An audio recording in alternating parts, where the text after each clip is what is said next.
This food is safe, Your Highness. If this meal is poisoned, at least we shall perish together.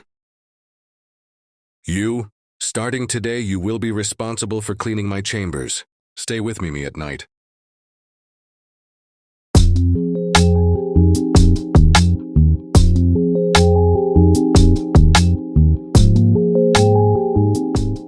The stone floor beneath Fina's soles felt cold, even amidst the suffocating heat of the palace kitchen. It had been her 3rd month living this life, yet every morning felt the same, a torment she was forced to endure. Her hands, which had once known only the touch of silk and harp strings, were now rough and calloused from scrubbing. Dozens of bronze cauldrons until they gleamed. The smoke from the hearth made her cough, and the sour smell of leftover wine made her nauseous. This was not her life. It was a role, a mask she wore over a gaping wound. She worked with her head bowed, her movements deliberately made a little clumsy so as not to draw attention. She let the other servants push her, let the head cook scold her for being too slow. She swallowed every insult whole, turning it into fuel for the fire that burned in her chest. They all saw her as Fina, the dim-witted orphan girl lucky to get a job in the palace. They did not see Princess Seraphina of the kingdom of Caloria. They did not see the heir to the throne who had been burned to ash. Fina's true intention was something she kept, locked away in the darkest recess of her heart. Her goal was singular: revenge. The reason she was here, in the heart of the enemy's den, was that night 3 years ago when her kingdom's sky turned red with fire. She remembered her mother's screams, her father's broken sword, and the name screamed in terror. By the guards, Prince Arion, the Iron, Prince of Ethelgard, who led the conquest with a cold hand, destroying everything and everyone she loved. Fina, then just a young girl, had been smuggled out by her loyal governess, becoming the sole survivor. Her plan was cold and methodical, formed over years in exile. She would not make a rash attack. First, she had to study her enemy, understand the palace layout, the guards' schedules, the habits of the nobility, and most importantly, the habits of Prince Arion himself. Second, she had to get closer. From her position as a kitchen maid, she would look for an opening to rise, to become a personal servant, or any other position that gave her direct access. Third, and finally, when Arion least expected it, she would strike. Using poison, a dagger, or a secret that could destroy him from within. Death alone was not enough. She wanted Arion to suffer. Her activities as a servant became part of that grand plan. Mornings were spent in the hell of the kitchen, but after lunch her duties often shifted. She helped in the laundry, where she could overhear the latest gossip from the noble's personal servants. She delivered clean linens to the corridors near the officers' quarters, mapping their patrol routes in her mind. She cleaned quiet corridors, noting every secret door or hidden passage that others might overlook. Every day was intelligence gathering. She learned that Prince Arion rarely attended balls, preferring his study or the sword training grounds. She learned that the prince had a more popular and charismatic younger brother, Prince Lysander. She learned that Arion only ate what was specially prepared for him, leading to rumors that he feared being poisoned. These small pieces of information she collected like mosaic tiles, slowly forming a picture of her target. A few times she saw the prince from a distance, a tall figure clad in a dark uniform, crossing the palace courtyard surrounded by personal guards. His face always looked hard and expressionless, just like the monster in her nightmares. Seeing him from afar only strengthened Seraphina's hatred. That night, upon returning to the stuffy servants' barracks, her body ached with fatigue, but her mind was sharp. As she lay on the hard straw mattress, she did not think of her blistered hands. She replayed the palace layout in her head, recalled the faces of the guards, and most importantly, she thought of Prince Arion's face, the face she would one day look upon for the last time. Her exhaustion vanished, replaced by the cold embers of her ambition. Tomorrow was another day to get closer to her goal. The kitchens of Ethelgard Palace were an organized hell. The heat from the giant hearths made the air heavy and suffocating, mixed with the aroma of sautéed onions, rich meat broth, and the faint stench of fish scraps. For Seraphina, now living as Fina, this place was a constant reminder of what she had lost. Once she ate the finest dishes from silver plates. Now her hands blistered from scrubbing burnt cauldrons. She worked in silence, absorbing everything. She learned the kitchen's hierarchy from the tone of the head cook. Master Boren, a large man with a thick mustache, whose temper was as hot as his ovens. She learned the names of the other servants, who looked at her with a mixture of pity and suspicion. Fina the quiet one, the orphan girl who came from nowhere. Perfect.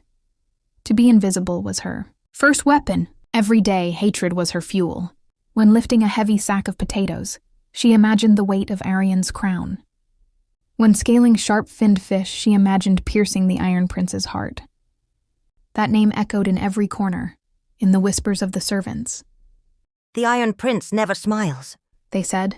"His eyes can freeze the wine in your goblet." The rumors strengthened her resolve. A crisis erupted one afternoon. Prince Arion's personal food taster, a paranoid old man, suddenly fell ill with a stomach cramp. From eating too much cake the night before. Not from poison, but panic still swept through the kitchen. The prince's lunch was ready, but no one dared send it up untasted. "Damnation!" roared Master Boren, his fist slamming the table and sending flour into the air. "I need a tongue! Right now! Who can replace him?" The other cooks looked at each other, then bowed their heads. To be the taster was an honored position, but also the most dangerous job. It was a ticket to death if an enemy managed to slip in poison. At that moment, Master Boren was angrily tasting the sauce for the main course. "It's missing something. It's flat, but what?" Fina, who was chopping vegetables nearby, unconsciously murmured softly, more to herself than anyone else. A bit of dried marjoram to bring out the flavor of the meat. Her murmur was quiet, but in the tense silence, Master Boren heard it. He narrowed his eyes at Fina. "What did you say, girl?" Fina flinched, cursing herself for her carelessness. My apologies, Master. Nothing. "Don't lie." Boren barked. He scooped up a bit of the sauce and thrust it at Fina. "Taste it. Tell me what's missing." Trembling, Fina accepted the spoon. She closed her eyes for a moment. All the culinary lessons she had ever received as a princess came, flooding back in an instant. This wasn't just a sauce.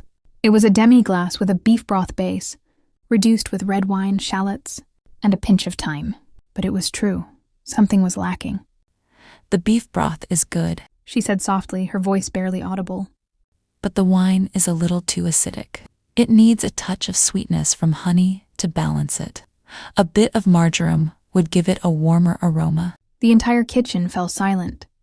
Master Boren stared at her, his mouth slightly agape.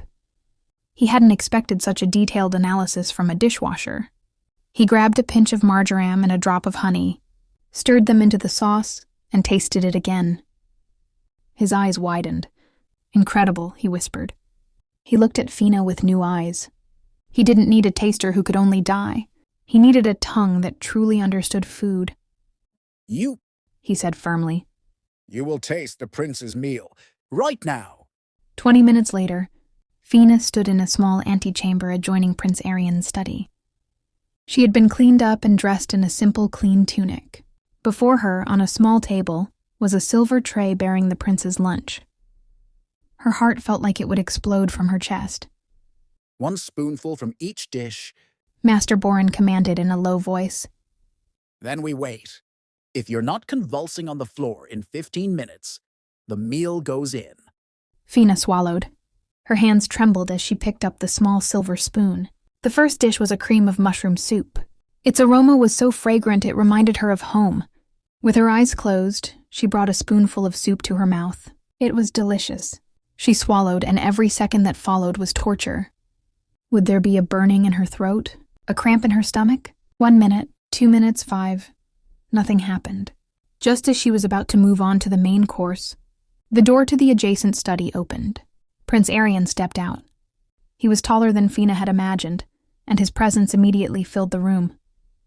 He didn't look at Fina. His eyes were on Master Boren. Boren, must we go through this charade every day? His voice was low and weary, not at all like a tyrant's.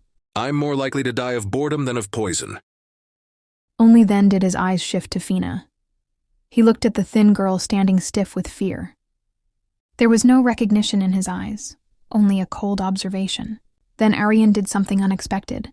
He strode to the table, took a piece of bread from the basket, and dipped it directly into the same bowl of mushroom soup that Fina had just tasted from. Fina's eyes widened in horror. Master Boren gasped. Arion ate the bread slowly, his eyes never leaving Fina's. He chewed, swallowed, and then said in a terrifyingly calm tone, "If this meal is poisoned," he stated, "at least we shall perish together."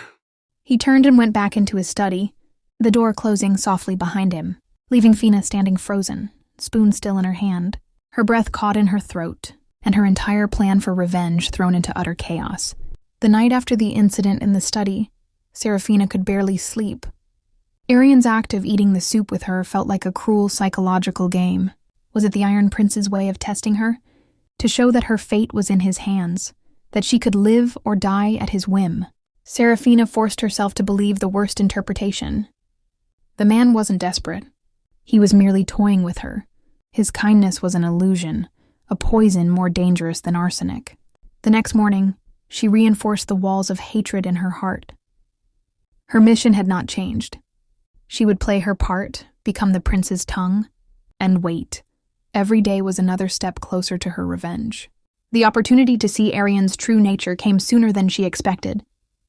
That afternoon, as she carried the lunch tray toward the prince's study, the door to the room was slightly ajar. Following procedure, Fina waited outside to be called. From the crack in the door, she could see Arion standing before his desk, facing a trembling young officer. "So?" Arion's voice was low, yet sharp and emotionless, like the clinking of ice. "You lost 3 carts of grain to a lowly bandit attack, and you come to me without a single bandit's head in your hand." "We were ambushed, Your Highness," the officer said, his voice barely audible. "They outnumbered us. "They outnumbered us." Arion cut in, repeating the words with a mocking tone. "I don't need excuses, Captain. I need results. Your weakness has diminished the grain stores for the northern border. The people will starve because of your incompetence." Arion stepped closer, and the officer seemed to shrink. "Get out of my sight. Send your lieutenant to report to me from now on. I have no time for failure." The officer exited with a pale face and shoulders slumped in shame. Fina quickly lowered her head, pretending to have seen nothing. Her heart pounded, not from fear, but from an anger that validated her hatred. This is it, she thought. This is the real Iron Prince. Cold, arrogant, and merciless. The man who slaughtered my family without batting an eye. Just as Fina was about to step inside, a warm voice stopped her. "Wait a moment." Prince Lysander appeared from down the corridor, his smile as bright as the morning sun. He clapped the recently humiliated officer on the shoulder. "Don't think too much of it, Captain. My brother is under immense pressure. I know you did your best." The words were simple, but their effect was extraordinary. The captain seemed to stand a little taller. Lysander then turned to Fina, and his smile widened. "And you must be Fina, the new food taster. A very brave duty," he said kindly. His eyes met Fina's with sincerity, lacking the judgmental or cold gaze of his brother. "I hope the cooks are feeding you well. Ironic, isn't it? Tasting the finest dishes, but with your life at stake." Fina could only give a stiff nod, mesmerized by the stark difference. Before her stood 2 princes. One was a monster with a heart of ice, hidden behind his title and power. The other was a true prince from a fairy tale, kind, caring, and charming. Fina saw it with perfect clarity. Her doubts from the previous night now felt foolish. Of course Arion was cruel. His behavior toward the officer was proof, and Lysander's kindness was a mirror that showed just how dark Arion's soul was. Fina's conviction was now solid and unwavering. She knew who her enemy was, and her hatred for Prince Arion now burned stronger than ever, fueled by the contrast she had just witnessed with her own eyes. 2 weeks had passed since Fina became the prince's tongue. Time had turned gripping fear into a cold routine. 3 times a day, she would be summoned to the antechamber next to Arion's study, taste each dish in a silent ritual under the prince's gaze, and then leave. The silence between them was always as thick as velvet, broken only by the clink of a silver spoon on a porcelain plate. Fina had adapted. Her once blazing hatred had now settled into a steady, hot ember, giving her the strength to get through the day. She had grown accustomed to Arion's stone statue-like demeanor. He was always busy with military maps or state reports, barely glancing at her more than necessary. She had successfully convinced herself that the incident on the first night was just a strange coincidence, and that the man before her was indeed the cold-hearted monster she believed him to be. But that afternoon the ritual was broken. When Fina entered, she noticed something was different. The usual mountain of parchments and maps on Arion's desk had been cleared away. The prince wasn't writing or reading. He was just sitting there, staring blankly ahead, his shoulders slightly slumped. In his hand he clutched a small object that reflected the dim light from the window. Fina began her task in silence, trying not to care. However, her eyes were involuntarily drawn to the object in Arion's hand. It was a simple silver locket, oval-shaped, its surface worn from frequent touching. It was not the magnificent jewelry of a prince, but something far more personal. Arion's thumb stroked the metal surface repeatedly, a gesture so full of longing, and a trace of grief so deep that Fina could feel it from across the room. For a moment, Fina forgot where she was. She forgot her mission. All she saw was a man in mourning. She saw something sacred and forbidden, a crack in the prince's iron mask. Perhaps feeling he was being watched, Arion's head snapped up. Their eyes met. Fina saw it clearly. In a split second, that fragile tenderness vanished, replaced by the cold steel she was used to seeing. Arion gripped the locket so tightly it seemed he might crush it, then quickly tucked it back under his tunic. What are you looking at? He hissed, his voice sharp and menacing. Fina flinched, her heart pounding. She immediately lowered her gaze. Nothing, Your Highness. Focus on your work. Arion commanded coldly. His tone was back to normal, but there was a hidden tremor in it, the remnant of the emotion he had just concealed. Fina finished her task mechanically. Her hands remained steady, a miracle considering the storm raging in her mind. She murmured her leave and walked out of the room without daring to look back. What kind of monster harbors such grief? The question spun in her head. Monsters destroy, they don't mourn. Monsters are bloodthirsty. They don't stroke old lockets with a look of longing. That night, her hatred felt different. It was no longer pure. It was now tainted by a strong and unsettling curiosity. Her primary mission remained the same, to avenge her family. But now there was a new layer, a secondary objective that felt just as urgent. She had to know what was inside the locket. She had to know the story behind it. The next day, while helping in the steam-filled laundry room, she began her first investigation. As she folded the noble's linen sheets, she spoke to an old servant named Elspeth, who had worked in the palace for decades. Prince Arion doesn't seem to like jewelry. Fina remarked, trying to sound as casual as possible. His attire is always simple. Elspeth paused her ironing for a moment. She glanced around as if afraid of being overheard. It's not that he dislikes it, child, she whispered, her voice low. but perhaps it's too painful. Fina held her breath, looking at Elspeth with hopeful eyes. The old woman leaned closer. It's an old keepsake, from a time before the war, a time when the Iron Prince still knew how to smile. She patted Fina's arm with a warning look. It's best not to speak of it again. It's a forbidden topic in this palace, a dangerous one. The food-tasting ritual had become an awkward dance. Fina would enter, her heart always beating a little faster, and perform her duty in a heavy silence. Prince Arion would watch her, his gaze unreadable, his iron mask always perfectly in place. Fina was still haunted by the memory of the silver locket, but she forced it away, focusing on her cold, methodical hatred. That afternoon, the first dish was a thick, golden-colored soup. As per procedure, Fina took the small silver spoon from the tray, scooped a small amount of the liquid, and brought it to her mouth. She swallowed, waited a moment, then nodded. It is safe, Your Highness. She placed the spoon back in its spot on the small tray, expecting Arion to begin eating his meal from his own bowl. However, Arion did not move to take his own spoon. Instead, he leaned forward slightly, picked up the small silver spoon Fina had just used, and without hesitation, brought the remnants of soup on that very spoon to his own mouth. Fina froze. Her brain seemed to stop working for a moment. Her eyes widened in horror as she realized what had just happened. That spoon had just touched her lips, and now the exact same spoon was touching Arion's lips, an indirect kiss.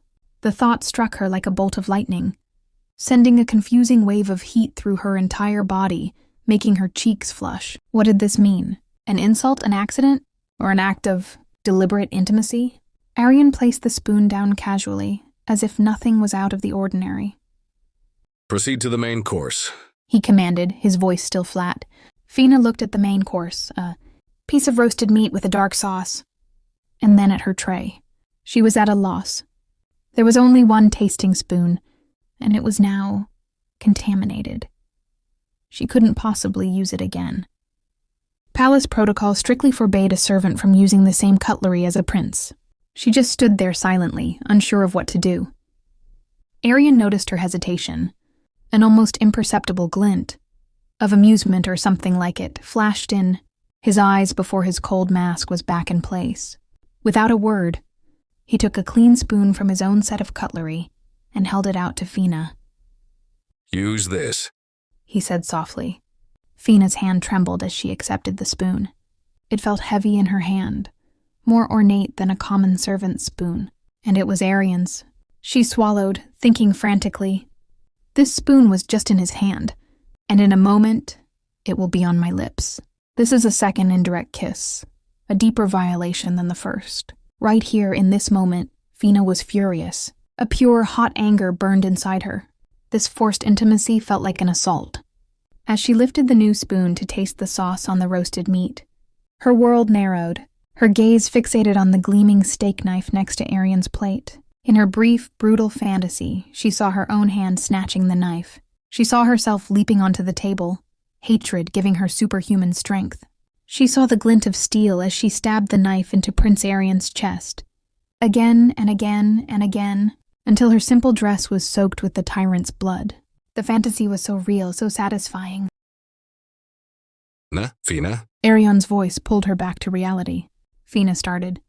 She was still standing in the same spot, the spoon in her hand not yet having touched the food. She blinked, the bloody fantasy fading, leaving a trail of rage in her heart. Outwardly, she was the picture of obedience. She bowed her head slightly. My apologies, Your Highness. She tasted the sauce. It was rich, but on her tongue it tasted only of ash. She placed the spoon down, looked straight ahead, and said in a voice she forced to remain steady, It is safe to eat. She stood tall and bowed, waiting for permission to leave. But inside, she gripped the handle of her imaginary knife tightly, promising herself that one day, that fantasy would become reality.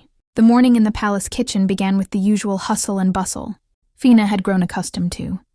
Her mind, however, was still in turmoil. The memory of the silver spoon, which had touched both her lips, and Arion's continued to haunt her, leaving a strange and confusing sense of resentment. She tried to ignore it, burying herself in her work while sharpening her hatred anew. She needed that hatred. It was the only shield she had. Suddenly, the kitchen's routine chaos was interrupted by a commotion from the main corridor, followed by a sorrowful cry. The kitchen door was thrown open, and a young servant girl named Livia stumbled in, her face wet with tears, her body trembling violently. What is the meaning of this? Barked Master Boren, the head cook, as he approached the girl. The Prince Arion. Livia sobbed, unable to finish her sentence. The wooden box. On his table. I didn't mean to. Before anyone could ask more, a dark shadow fell over the kitchen entrance. All noise immediately ceased. Prince Arion stood there, his aura colder than a winter wind on a mountaintop. His face was a mask of calm, controlled fury, which was somehow far more terrifying than a screaming rage. He didn't glance at the other servants. His eyes were fixed directly on the terrified, trembling Livia. You? Arion said, his voice low but lethal. Reassigned to the stables. I don't want to see your face in the main palace building again. Understand?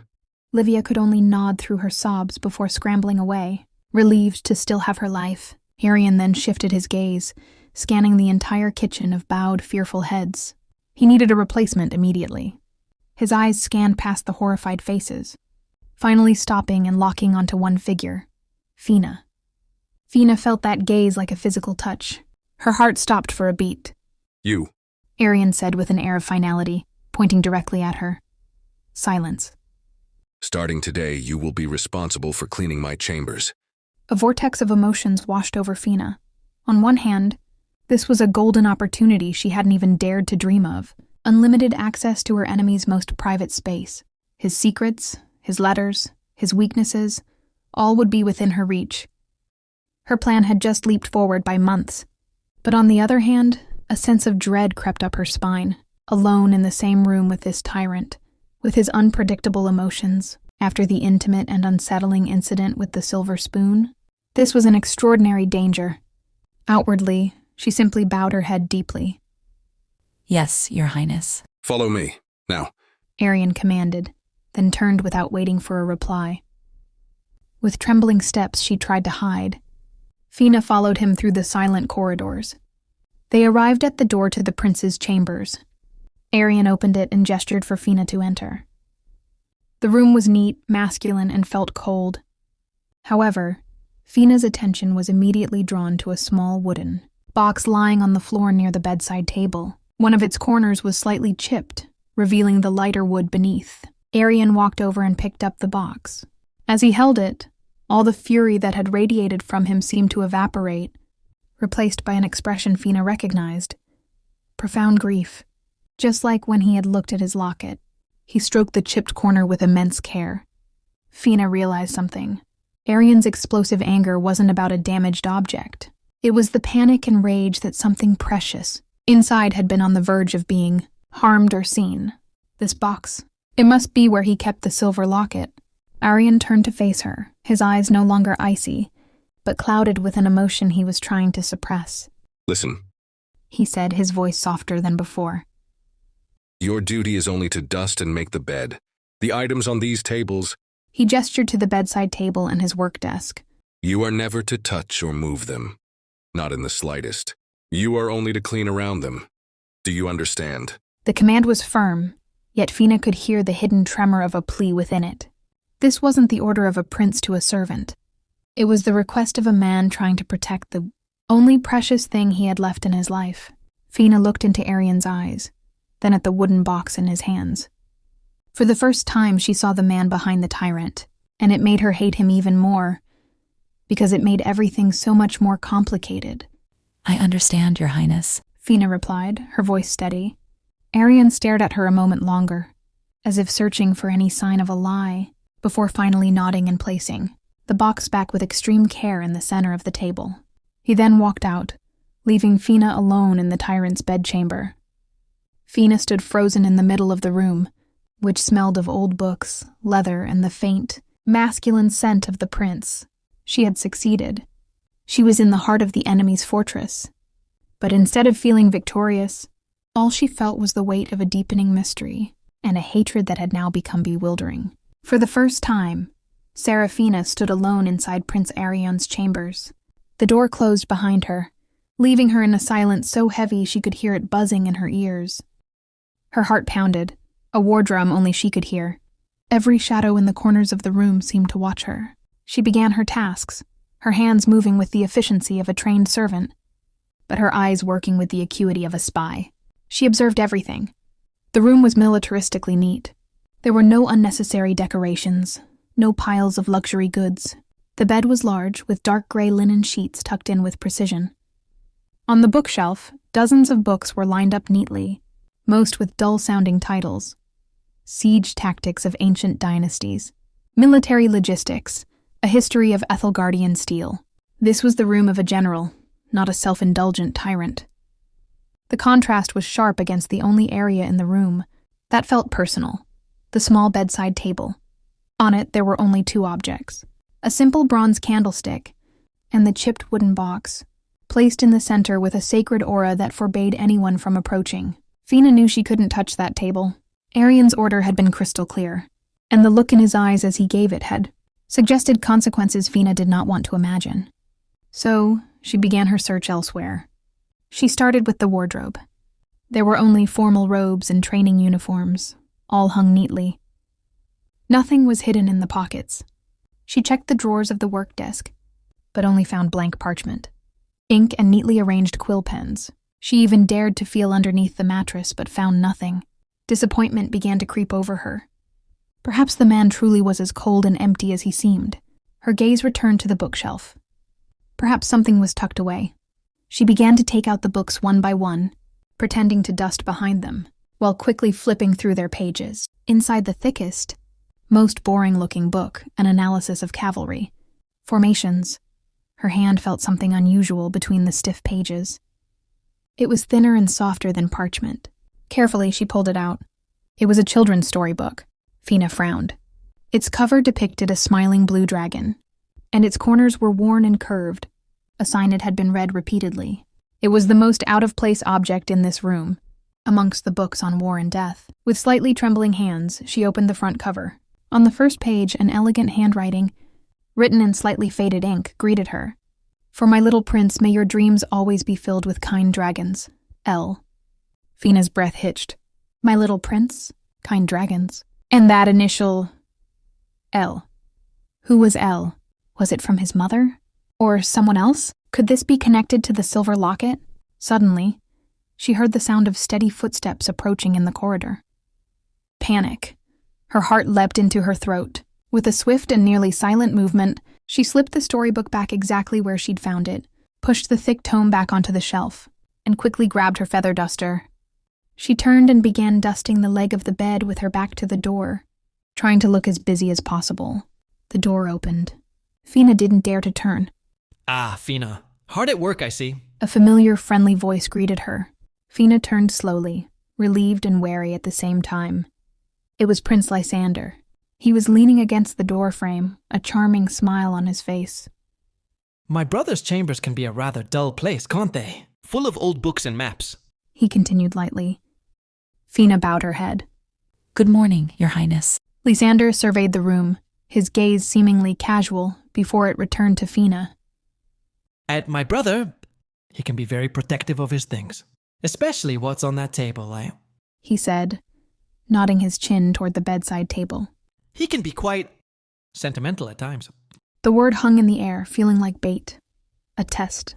Fina kept her face blank, showing no reaction. I will only be dusting, Your Highness, as ordered, she replied obediently. Lysander's smile widened as if satisfied with her answer. Good. You're the smart servant. With a brief nod, he turned and left, his footsteps receding down the corridor. Fina stood frozen, the feather duster still in her hand. The room was silent again, but now the silence felt different. It felt threatening. She was no longer alone in her investigation. She had a strong feeling that the charming Prince Lysander had just been doing the same thing she was, observing and searching for something. She now held a new, confusing clue and a new, dangerous realization. She didn't just have to uncover Prince Arion's mystery. She also had to be wary of his seemingly perfect brother. This game was far more complicated than she had imagined.